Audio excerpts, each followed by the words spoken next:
Amazonas presenta 24 horas con Milton Pérez. Empezamos. Tras el hundimiento ocurrido en Zaruma, que dejó casas colapsadas y personas evacuadas, el presidente Lasso declaró el estado de excepción en la zona. Vamos por la información de esta tarde y noche. Luis Alfredo Zúñiga nos tiene los detalles. Hola Luis, buenas noches. Así es, muy buenas noches. La jornada de este jueves aquí en Zaruma se ha centrado sobre todo en la evacuación de las personas que habitan aledañas al socavón. Mientras tanto, los derrumbes han continuado durante todo el día. A la par, el gobernador de la provincia ha renunciado y el presidente Guillermo Lasso en horas de la tarde declaró el estado de excepción al cantón Zaruma. El detalle en el siguiente reportaje. Que las actividades mineras no han respetado a Zaruma y estas son las consecuencias. Es lo que dijo el presidente Guillermo Lasso este jueves a su llegada al cantón, para conocer los estragos del hundimiento que deja casas colapsadas, familias evacuadas, otras sin hogar. Y los derrumbes continúan, por lo que las afectaciones aún pueden ser mayores. La zona es de alto riesgo. En este marco, el presidente Lasso declaró el estado de excepción en Zaruma. Con el propósito de hacer un diagnóstico geofísico de la situación y poder luego encontrar las soluciones necesarias para devolver la tranquilidad y la seguridad al cantón Zaruma. El estado de excepción será dictado hoy mismo. El estado de excepción tendrá un tiempo aproximado de 90 días.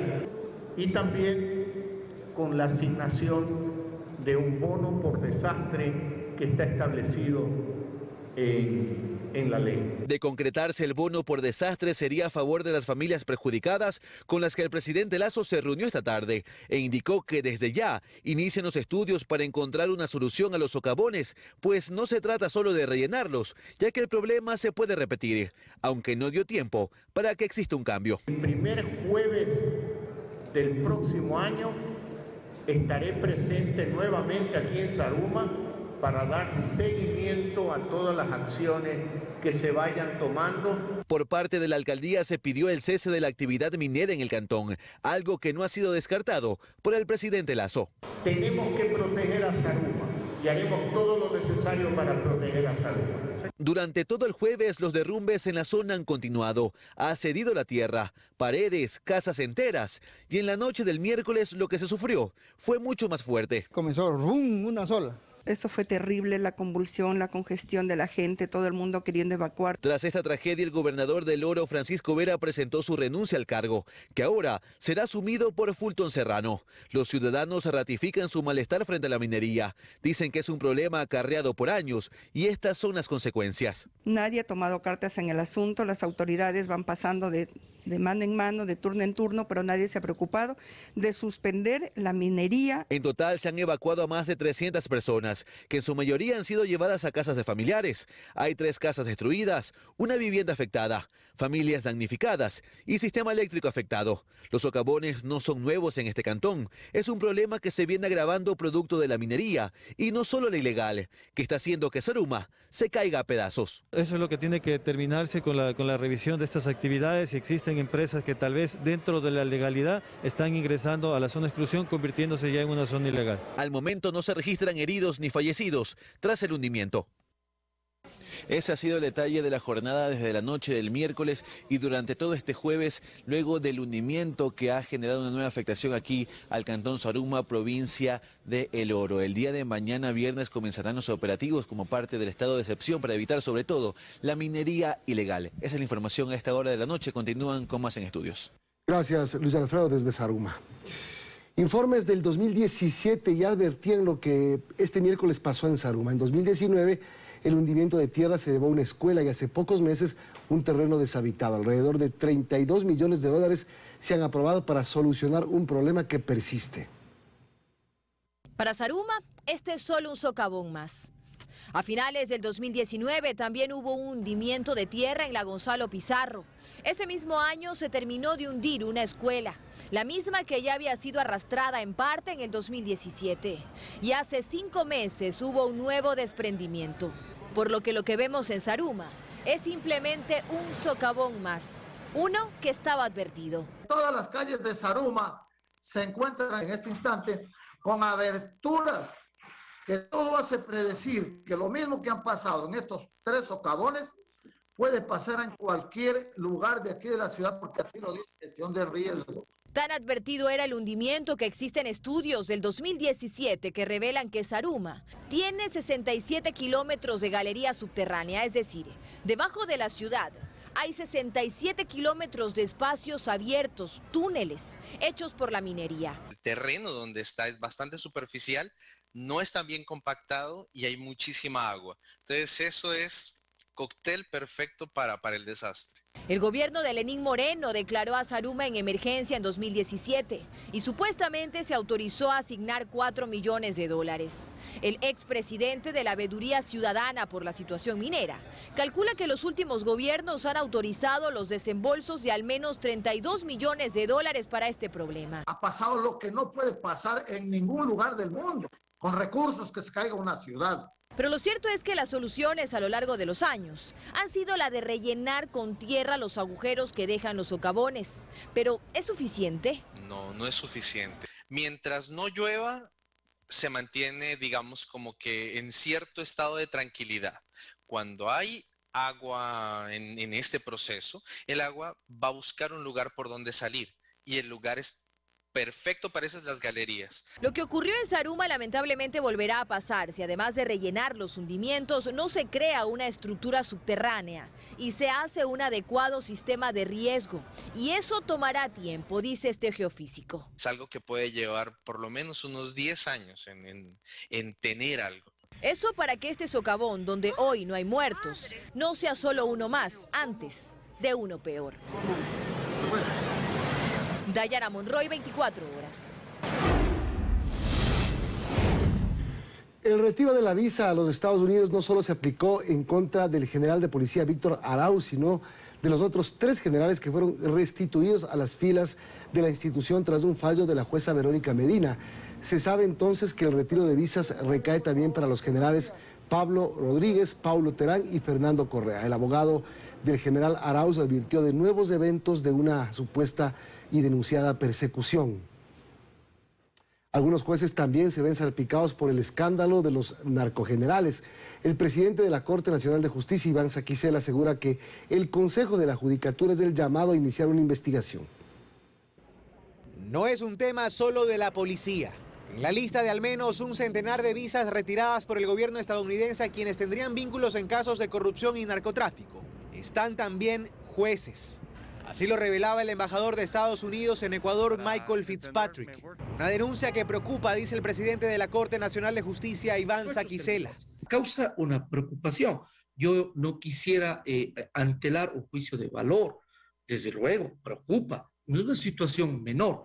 Saquicela asegura que el Consejo de la Judicatura es el llamado a pedir información a la embajada para poder iniciar una investigación. En caso de encontrarse irregularidades, ellos harán su parte, dice.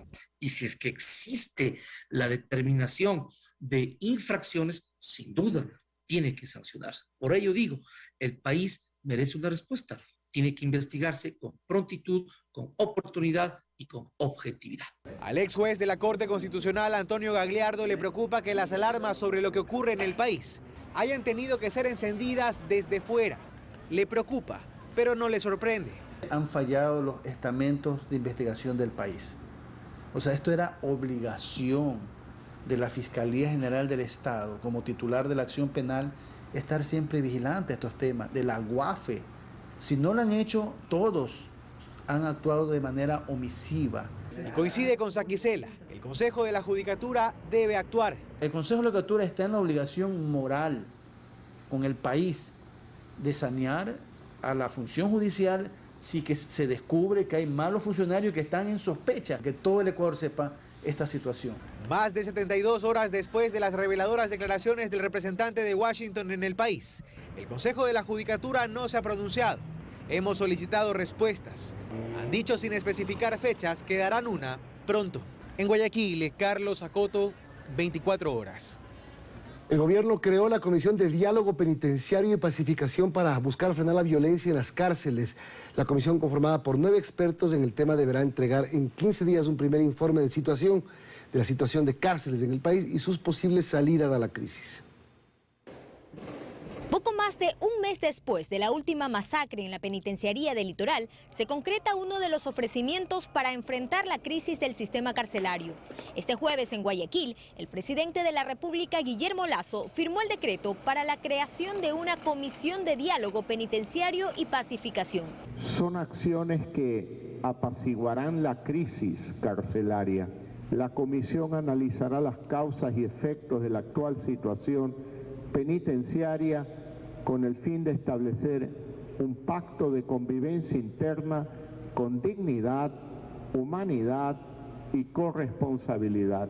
La comisión, que tendrá 6 meses de vigencia, está conformada por 9 expertos en el tema. El gobierno señala que se buscó a representantes de la academia, de la iglesia, sociedad civil y derechos humanos para trazar una hoja de ruta que permita encontrar soluciones a mediano y largo plazo. El alcance de la Comisión de Diálogo Penitenciario y de Pacificación tiene una línea rectora que pretende incidir en nuevas estrategias que mitiguen las violencias intramurales y que además beneficien a la sociedad generando un nuevo sistema de seguridad ciudadana. El primer informe de la comisión deberá ser presentado en los próximos 15 días. Una de las integrantes de la comisión prefiere no hablar de pacificación, sino más bien de tregua, y que por ahora no ingresarán a las cárceles más violentas de inmediato. Y luego vamos a intentar establecer diálogos con los privados de libertad. Ya hay otras cárceles del país que se han manifestado en su deseo de participar y de dar muestras de su voluntad de entrar en un proceso de pacificación interna. El decreto ejecutivo establece que el Servicio Nacional de Rehabilitación Social, en coordinación con el Ministerio de Finanzas, será el responsable de entregar todos los recursos que necesite la comisión para trabajar. Durante este 2021, en las diferentes cárceles del país, 327 presos fueron asesinados. Joana Ramos, 24 horas. En Quito, a esta hora se desarrolla el evento Luces y Música de la Mariscal con el objetivo de reactivar la economía. Vamos hasta el arco de la Circasiana, donde está Daniela Valencia, para que nos cuente más. Hola Dani, cuéntanos, por favor. Buenas noches, Milton, amigos televidentes. Pues sí, con la tecnología 3D Mapping, desde las 6:30 de la tarde se iluminó el arco de la Circasiana, un arco de 8 metros de altura que se encuentra ubicado entre la intersección de la avenida Amazonas y Patria, aquí en el Parque Elegido. El objetivo es que venga la ciudadanía con su familia a recorrer este sector de la capital en esta época navideña. Se estima que se proyecten 10 imágenes diferentes en el arco de la Circasiana. En este evento asiste el alcalde de Quito, Santiago Guarderas. En unos minutos más, él entregará importantes reconocimientos a ciudadanos y colectivos que han tomado esta loable labor de reactivar económicamente y socialmente a la Mariscal, uno de los sectores, como ya decías, Milton, más afectados por la pandemia. Pues recordemos que previo a la pandemia la Mariscal tenía un panorama bastante pintoresco, pues ahí convergían lo moderno, lo tradicional y también lo bohemio. La invitación ya está hecha, pueden venir todas las noches a recorrer este sector, obviamente con todas las medidas de bioseguridad. Más noticias: del 23 de diciembre comienza la vacancia judicial en el país. Sin embargo, el Consejo de la Judicatura especifica que varias dependencias judiciales mantendrán la atención en competencias que no pueden ser suspendidas. Después de 7 años se retomó en Ecuador la vacancia judicial en época navideña. Mediante una resolución, el Consejo de la Judicatura dispuso que cada año los funcionarios judiciales entren en periodo de receso, desde el 23 de diciembre hasta el 6 de enero. Así lo explica el consejero Javier Muñoz. Se da el derecho a que ciertos funcionarios judiciales, no todos, entremos en una vacancia judicial. Existen materias que por su naturaleza no pueden entrar a vacancia y necesitan siempre tener el servicio. Este tiempo de vacancia, efectivamente, los términos quedan congelados, los plazos también, todo se posterga para el siguiente año, que es a partir del 6 de enero del 2022. Esta disposición no se aplica a dependencias que deben garantizar la atención. Esos servicios judiciales jamás pueden quedar en vacancia. Obviamente, las acciones penales que ejecuten los usuarios, los administrados, como acciones de protección, ¿no? Medidas cautelares, serán conocidas y resueltas por las unidades judiciales que no entran a vacancia judicial. No suspenderán sus actividades las unidades judiciales con competencia en las materias penal, tránsito, adolescentes infractores, violencia contra la mujer, familia, mujer, niñez y adolescencia. Mientras que las que sí cesarán sus actividades son aquellas que tienen competencia para las materias civil, laboral, inquilinato, contencioso tributario y contencioso administrativo. El abogado Juan Pablo Ortiz explica qué pasa con los distintos procesos. Las investigaciones continuarán, todo lo que son las audiencias que ya están planificadas, lo que se deberían dar en este caso o en esos casos, se las tienen que realizar. Ahí no hay cómo suspenderlas si es que ya están fijadas. Si es que fueran otro tipo de materias, no pasa absolutamente nada, tendrán que ser suspendidas. Es su criterio personal que no debería haber estas pausas, aunque reconoce que también son aprovechadas por distintos profesionales. Yo no comparto la existencia de esta vacancia judicial porque justamente entorpece el debido funcionamiento jurisdiccional. Hay muchos criterios en este sentido. También se aplica un calendario de vacaciones fijo en otras fechas según regiones. Para la región litoral e insular será del 17 al 31 de marzo de cada año, mientras que para la Sierra y Oriente será del 1 al 15 de agosto cada año. Esto respetando el trabajo de las dependencias que sí garantizan la atención. En Quito, María Gracia Acosta, 24 horas. Una Asamblea Nacional empañada por casos de corrupción, así define el Observatorio Legislativo a este periodo que desde hoy también entró en vacancia. A esto se suma el incumplimiento de su propia agenda y con 39 resoluciones y exhortos que no han implicado un cambio en lo absoluto. La vacancia legislativa empezó desde este 16 de diciembre. Los pasillos de la Asamblea lucen vacíos y las luces están apagadas en el hemiciclo. Tras el festejo navideño de este miércoles, los asambleístas cerraron el 2021. Ellos hacen su propia evaluación. Ha tenido un desempeño neutro, ni absolutamente positivo, ni tampoco absolutamente negativo. Yo diría positivo en medio de todo el trabajo que encontramos. Creo que nosotros pasamos el año, como digo, hay puntos donde tenemos que corregir. Sin embargo, los números reflejan otra cosa. En estos 7 meses, la Asamblea ha aprobado 7 leyes. 3 no son parte de la agenda legislativa que ellos mismos se propusieron. No aprobaron ni negaron el proyecto urgente en materia económica. Se han presentado 111 proyectos de ley, 36 pendientes de calificación en el CAL y se han aprobado 39 resoluciones. Una asambleísta fue destituida y otro legislador se salvó de perder su cargo tras acuerdos políticos y 2 legisladores han sido sancionados administrativamente. Estamos frente a una Asamblea Nacional que nuevamente está empañada por casos de corrupción.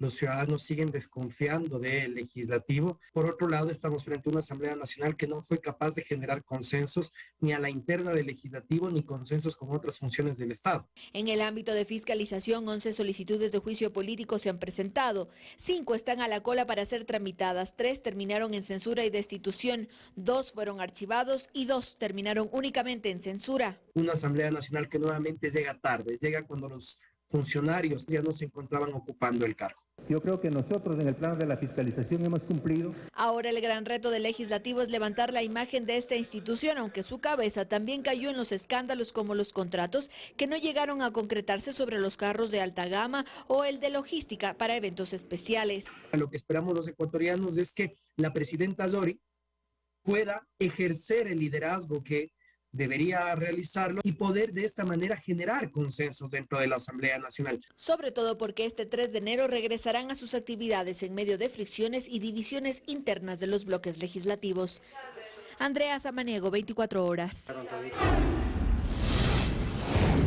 El país podría perder más de 6.000 millones de dólares si el gobierno no restituye el presupuesto para proyectos de agrocalidad que garantizan el control de plagas y temas sanitarios de la producción agrícola y ganadera del Ecuador.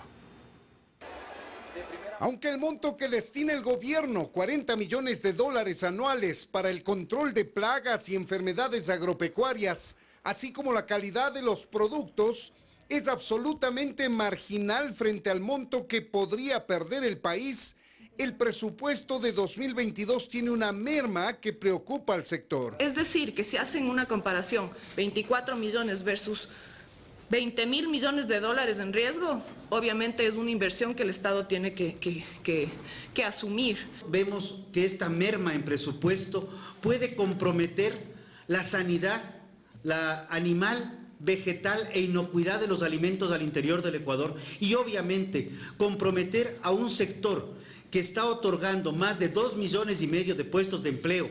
Son más de 40 gremios agropecuarios que alertan al gobierno sobre la necesidad de recursos para que la Agencia de Regulación y Control Fito y Zoosanitario pueda garantizar la calidad y prevenir plagas y enfermedades de productos agrícolas y ganaderos. Es decir, que no solo estamos poniendo en riesgo 6.650 millones de productos que se exportan, sino que estamos poniendo en riesgo más de 10.000 millones de dólares de la producción nacional. Y la pérdida de calidad no será solamente en productos que se consumen en el país, sino también en los productos que se exportan, cuyos destinos son aún más estrictos que el Ecuador. Si nosotros queremos mantener los acuerdos comerciales ya firmados y para los acuerdos comerciales venideros con las 10 primeras economías del mundo, tenemos que tener un agrocalidad totalmente fortalecido. Por ello sostienen que por no invertir 40 millones de dólares anuales, el país podría perder más de 6.000 millones de dólares,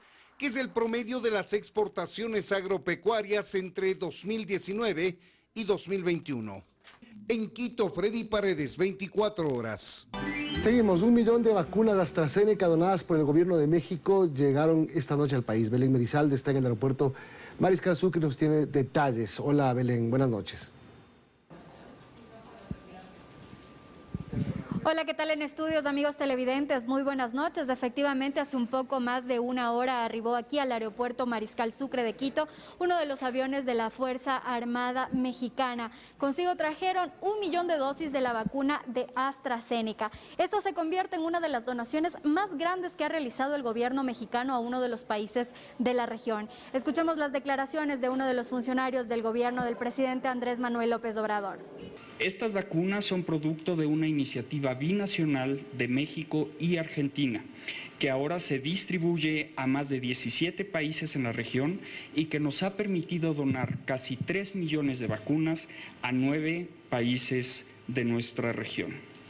Esta entrega es la donación de vacunas contra COVID-19 más grande que el gobierno de México ha hecho y es una clara muestra del gran vínculo de hermandad y amistad entre nuestros países. De su lado, el viceministro de Salud, José Ruales, agradeció justamente a las autoridades mexicanas por esta donación que se convierte en oportuna, pues recordemos que en este momento el gobierno desarrolla ya el plan de vacunación de la dosis de refuerzo y el lineamiento del Ministerio de Salud es que se aplique la vacuna de AstraZeneca. Escuchemos. Es además una donación muy oportuna en el momento en que estamos acelerando la vacunación de refuerzos a nuestra población justamente con la vacuna AstraZeneca. Esta demostración también de una respuesta ante esta injusta distribución que ha dicho la señora embajadora por la diversidad, las dificultades de acceso a la vacuna, a los biológicos de muchos países en América Latina. Es así entonces que el gobierno ecuatoriano cuenta al momento con las dosis suficientes para continuar con este plan de vacunación. Recordemos que este fin de semana se desarrollará nuevamente una vacunación masiva en varios puntos del país y además el objetivo es que hasta fines de este año se consiga la inmunidad de rebaño con el 85% de la población vacunada con 2 dosis, mientras que para el próximo año el objetivo será incrementar el número de personas que hayan recibido la dosis de refuerzo.